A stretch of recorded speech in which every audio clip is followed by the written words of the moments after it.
దీంట్లో ఏముంది అని మాట్లాడతారు. కరెక్టే, మీకేముంది అని తెలుస్తుందిరా. పోర్న్ వీడియోలు, పోర్న్ ఫిల్ములు చూసేటువంటి వాళ్లకు భగవద్గీత సారాన్ని ఎలా తెలుస్తుంది? మీరా దీని గురించి మాట్లాడేటువంటి వాళ్ళు?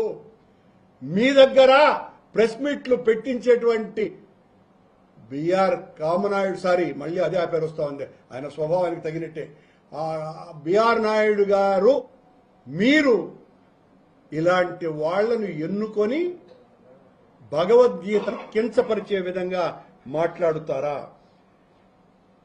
గంధపు వాసనకు గాడిద ముఖం చిట్లిస్తుంది. కొండ మీద ఆ వన్నెల దొంగ, కొండ కింద ఉండేటువంటి ఈ చీకటి కొంగలు అన్నీ కూడా భగవద్గీతను చేతిలో పట్టుకొని చిందులేస్తున్నాయి మా మీద దాడి చేయటానికి. భక్తి అంటే భామ పూజ, భజన అంటే వంటగదిలో జంట విన్యాసం అనుకునేటువంటి వ్యక్తికి భగవద్గీతలో మొదటి 2 అక్షరాలే అర్థమవుతాయి. భగగీత అనుకుంటున్నాడు, భగవద్గీత అనుకున్నాడంటే భగదలన రాక్షసానందుడు. దాని మీద మీరు మాట్లాడమా?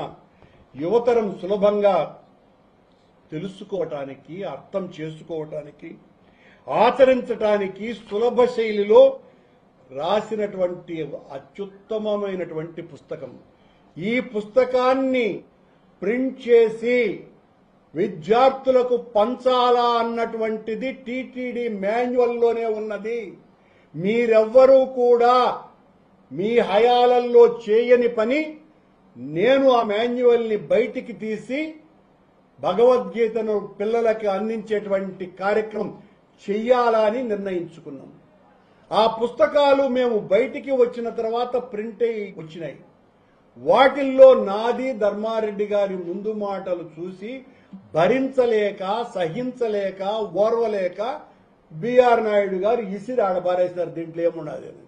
అదయ్యా, వచ్చి నాకు చూసుకొని మా ఇద్దరి పేర్లు చించేసి నీ పేరు ఈవో పేరు వేసుకొని ఉండొచ్చు కదా. ఆ మాత్రం కూడా ఇంగిత జ్ఞానం లేదు నీకు.